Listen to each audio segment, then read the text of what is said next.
Hi guys, and welcome to Speak It's Your Voice. It's Alicia, your girl again, and this is Crystal again, and we have a special person here today. This is Tricia. Say hi. Alright, so we're actually going to continue the question we asked last week, Thursday. This is your relationship with the abuser. And some individuals mentioned to me privately that they can't answer that because honestly, either the abuser is dead or they just want them to die. So I'm here with Crystal and Tricia today, and they're going to share with you their experiences and, keeping it real and what are their thoughts concerning a relationship. Do they want a relationship with you? When you think about it, do you want a relationship with the person who abused you, or did you ever want a relationship with them to make amends or something to flourish, or, what do you want? What is it you actually want when it comes to the person who abused you? Tricia. Well,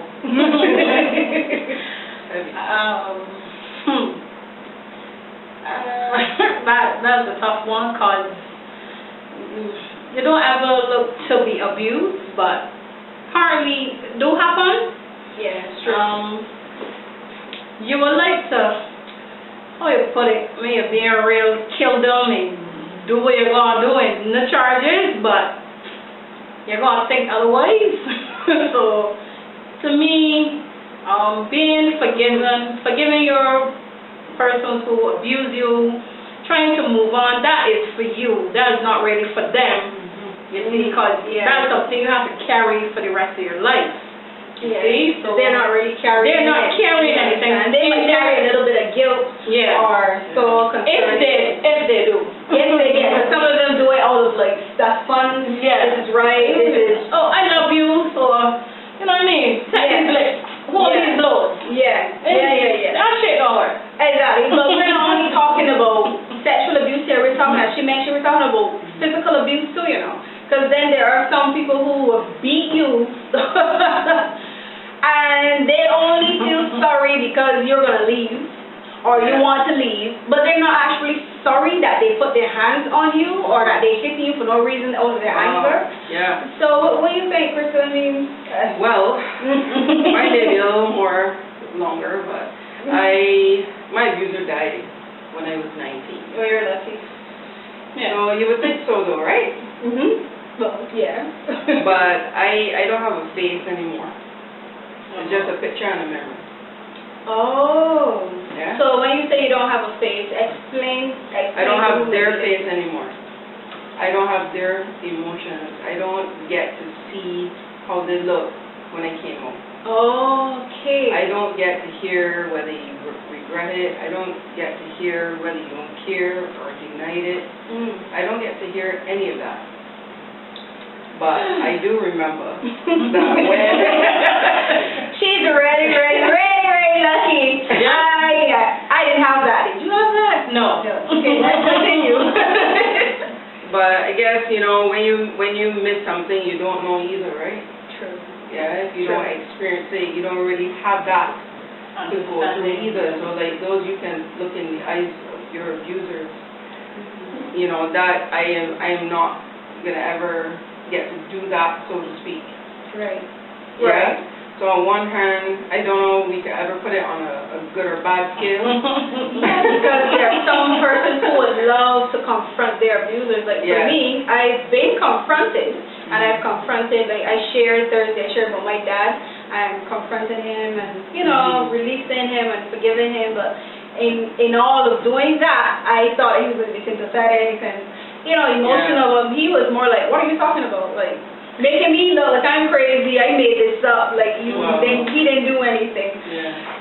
So I didn't think at some points too, I've seen or been, I should say, come at or some person who, Bash you, cause you say things. If these people think that it's their dream or you don't know what you're talking about, you're still young and who would do those things and but you don't make it up. I mean, Tricia, when you think about it, did you make up ever being abused? the way you've been abused? I mean, really think.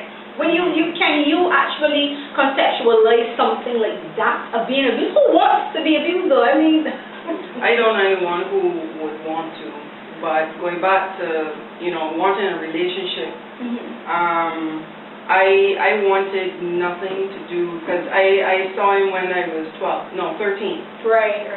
When my dad was dying. He came to visit. Right. With some more family members, and I just remembering, let me stay as far as possible from him. Yeah. And then I was called to give him a hug. Yeah. And it brought about everything, because that was the initial thing. It was a hug that started everything. So how did you feel when you gave him that hug at that point? I do not recall actually hugging him. You didn't do it? I don't think so. I cannot recall actually going. I believe I walked away. You were upset that you walked away, or just disgust? What was your initial emotion? There's so many mixed emotions then, from what I can vaguely remember now, because that time my life was just pain. Yeah. Yeah. My mother wasn't talking. Right. I had family members come in and move in and start living with us to help with my dad.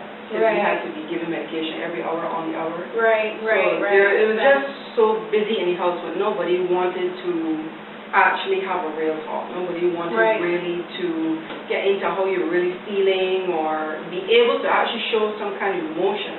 Because I'm naturally a very emotional person. Right. It's like it's saying, a tear is coming. I think in general most women are, because for me too, I get. Yes, she does.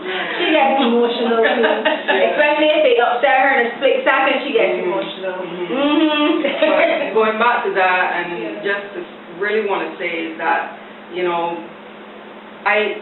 going back to the question, if I had to answer that at 13 years old, I think I would have been extremely angry and ready to, out him at that point, if you understand what I mean, to kind of just blow everything out of the water. Just so to find that justice that I was looking for. Finding and take it for yourself. Exactly. So when I heard that he had passed when I was 19, I went in for with bare and said, cheers. Whoa. I cheered. Cheers to that. Sorry for laughing. My mother had no idea why. Sorry. She had no idea why. Because I still couldn't tell her, although he had passed. Right. You still were still could not tell her that he did that. Couldn't do it. Hence why the name of this show is Speak It to Your Voice, because as I shared in the first series, it silences you. Abuse silences you. No matter what the situation may be, you can't speak about those things. You can't actually share what happened to you. Whether the abuser are alive. Yes, or dead. Like for me, majority of my abusers are still alive. I actually see them occasionally. One or two of them, as I was sharing earlier, approached me as well too. I think when I shared the video on Facebook and I was out there, I got confronted aggressively. I remember going through Bridgetown and I got confronted or approached really aggressive, and it caused me to flip, and he just ran. Yeah, because I was not this little girl anymore where you come and pull out and cower and got scared. It's because I started to share my story. I had my book written already, and it was like, I'm not going to stay quiet anymore. A boldness started to rise up in me. I started to take back my identity. So in me, that fighter actually came out. Wow. You understand? Because like I just shared in one series too, when I was, being abused, I was told that this was right. This was the right thing to do. It was okay to have a man's genitals in your mouth when you're drinking his milk. We know better now. It's not milk. You understand? From 4 years old. So I was taught that these things are correct. And as I said, as I got older, I understood and really accepted and grasped that, oh my goodness, this thing was so wrong on every level. Because I was only told, and I thought about it, I was only told that being sexually abused by your dad was wrong. Not being sexually abused in the hole, you understand, was wrong. Okay. You understand me? Yeah. Right, when things started to come out. So I only focused on that part. But then when I understood that for any adult to actually touch you is wrong. And some people have said and have said to me, oh, you're so stupid, you're so dumb, or how could you not know? How could I not know? That was considered that was considered my normal. That was considered that was considered the right way to live. And if you're trained to think like that and accept that as a child, to me, from an adult too, you're going to continue in that frame of mind. So, kudos to all those who said that I'm stupid. I know I'm not. By far. So, Tracy, expound some more on your experience. How has it really affected you? And, when it comes to, even now with because I know from one of your abusers are still alive. So what is it you want when it comes from that person?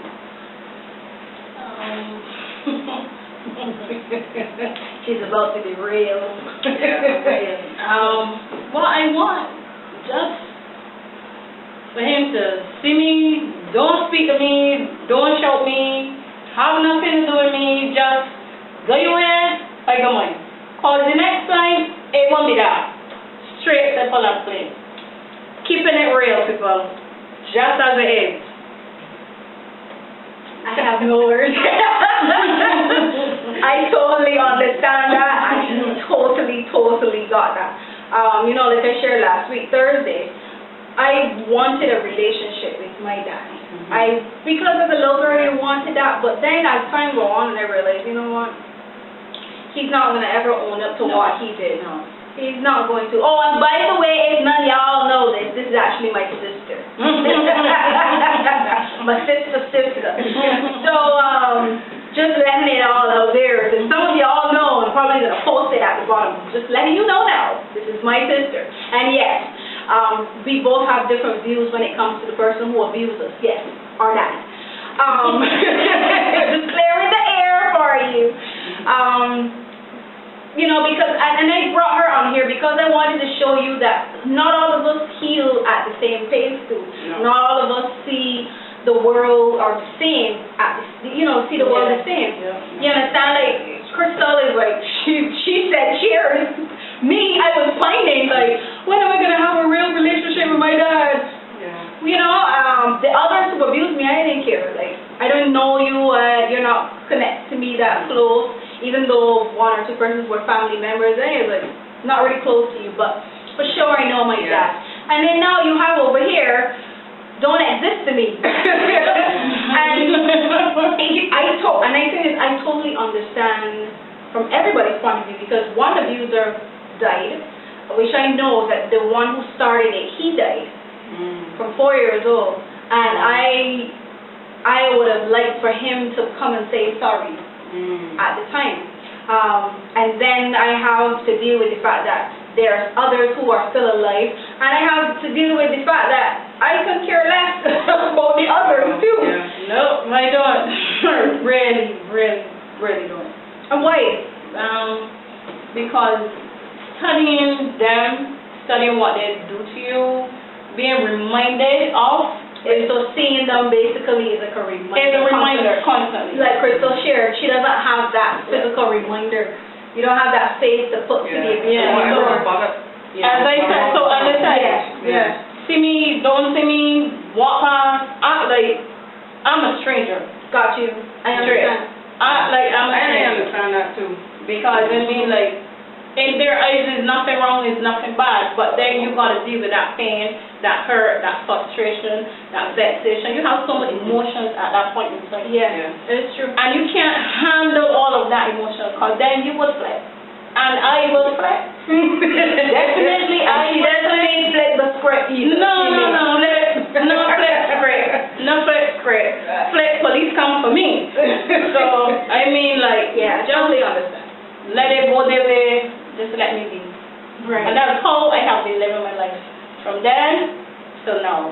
And that's how you find your way to handle what happened to you. But that's how I'm dealing with it. And how are you, you said you don't have a face to put to it, so that helps you now deal with your abuse then. It did, but I only really dig deep and face on 4 years ago. Oh, wow, that's a short. 4 years Short ago. time. Yeah. And that was by writing a letter to him. Okay. And the first line of that letter was, I don't even know how to call you my grandfather. Wow. Yeah. Mm. And I wrote, and like I've never written before. I'm not a writer. Right, I'm not one to journal. Mm. You know, me and composition never really agree. never really mesh. I understand. But it was the first time that I was able to be real without being judged before it comes out of my mouth. Understand. Before it came out onto the paper, I was alone. I mean, I prayed before I started to, and because I sought counsel that came about. Right. That was my way of healing it, confronting it and healing it, because I don't have someone to confront. So, I mean, I don't even have a gravestone to confront. I don't even know where it is. Okay. Okay. I wouldn't even know where to It was- find mine or find So it was it. through that writing of exactly how it made me feel, what it did to me in my teens, in my 20s. Gotcha. And how I was able now to realize that what you did does not define who I am as a person, Yeah. because that's what I was carrying my entire life. Yeah. It was the shame and the You guilt. shame and Yeah. guilt and feel like you did something Yes, wrong. and I was walking around in pieces. And as soon as I did that I mean, the first healing was giving my life to Christ, Mhm. finding that identity. Right. And then being Yeah. able, just like how you confronted that guy that confronted you in town recently, Mhm. you know, that he flees. So all those emotions, those they flee. Yeah. You know, Yeah. so when I can now boldly talk about it, I can dig into it, I can give details, and the emotions are not there. Overwhelming. And They're not. That's right. I mean, you remember. Yeah. Yeah. whatnot, but Yeah. it does not Yeah. control me anymore. There's no more Yeah. hold to it, because that's what he did. That's not who I am. Mhm. I am more Yeah. than that. I am better than that. Yeah. No, I understand. I agree. I understand. I agree. I just, you know, I think for me, my therapy, I did have therapy, and it was a really good group as well too. But in going to them, I found my way on my own. Wow. Yeah. Literally found my way on my own, because I always, like you wrote, writing have been my escape for years. Writing and singing and doing my poetry and just burying myself in the arts Wow. have always been my outlet. And dancing, yes, it was a ballet dance. Yeah. I can't dance a squat, no, just letting you know. But then, of course, but that was my way of finding a niche, or finding my solid ground mentally. And also, people would know me as far as my relationship with God, that I always wrote love letters to Him, or wrote to Him about how I felt, because I didn't feel like I have anyone I could talk to. You understand? I didn't, and I think is I didn't really have anyone to talk to, because by the time you start sharing, everyone shuts you down. Oh, don't talk about it, it's the past. Yes. Yeah, that's the past that's in my present, that's haunting me and have me all perplexed in my mind. If you understand what I'm saying, I'm sorry to never say thing right here, no, but that's Open words. yeah, you get it. So I just want to encourage everyone out there. We want to encourage you that we understand, and I bring on different persons here to share today their experiences, because you need to see the genuineness, the realness, this real struggle out there when it comes to abuse. And as my sister shared too, not just sexual abuse, physical abuse, somebody beating you or hitting you. You know, they say if you do it once, they're going to do it again. If they do it twice, that's it for life. They're going to keep doing it continuously. No change behavior. You understand? And then, that's abuse that, people say the wounds and the scars would heal and stuff, but that hurt too, That hurt. It all takes All time. takes time. So sexual, emotional, somebody verbally beating you. Then people think about people that bashing you, people that bringing you down, want something negative to say. Yeah. I'll be doing good. Oh, I wonder what she get like that, and she has to do this, and you have to open your foot, and you have to back the earth and face the sky. And Wow. you understand what I mean? So as you get further in life, people will be like, oh, so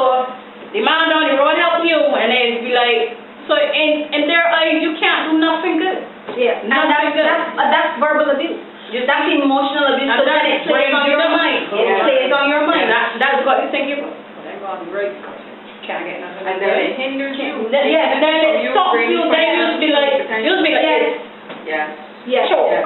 You can't let go, you'll be like, That's right, because you're always wondering what next they're what gonna next? say. Exactly. And then we See? believe those lies, because they're all lies. They are. Yeah. They But are. then they become our truth too when you are Exactly. emotionally, Yeah. especially if you're someone who suffers with depression. Mm. Whenever someone Oh. says something to you like that's negative, you Yeah. absorb it like it's You the do. truth, Yeah. and it becomes your reality. That's You understand? See, she said that first. So we understand the struggle. We understand your struggle. And I mean, listen, if you want to come on the show, you want to share your views, you want to be a part of this discussion, you are all welcome. I would love it for the day, whereas I am having a whole group of us just Alright. yapping and you know, Keeping it conversing, real. keeping Yeah. it real, because Yeah. speak it's your voice. Like we need our voice back. We need our voice back. Yes. Our voice belongs to us. It's a part of our identity. It's a part Yes. of who we are. And you know it. And as it relates to someone out there who they may say that's deaf and dumb and unable to verbally speak, they still too have a voice, because their language of sign, that's their language of sign, is their Yeah. voice, their Yeah. expression of themselves, their identity. And if they've ever been abused, it caused them to shut down, because some of them don't want to talk anymore. They keep quiet. That's right. You know, I've never been in that position, but I can imagine I've witnessed it for myself too. As a teenager girl, I wish I wouldn't share too many details, because then persons might know who I Might know, am. exactly. So I don't want to disclose that. But speak is your voice. We are here. And if you have anything you want to share, you want to send in your story, you want to share your views and your thoughts about the show, your comments, likes and shares, you know, you can click on this YouTube link and subscribe to my YouTube channel, or you can email me your video posting, your audio, or your written stories to myvoicespeaks@yahoo.com, or you can check out our IG page. It's building slowly at My Voice Speaks 2019. And we're here. We are here, and I thank you again for watching. I thank Patricia for coming. She'll be back. And Crystal for coming, and she'll definitely be back. Everybody will be back here. And we're going to wrap a little more. So look for us Thursday again.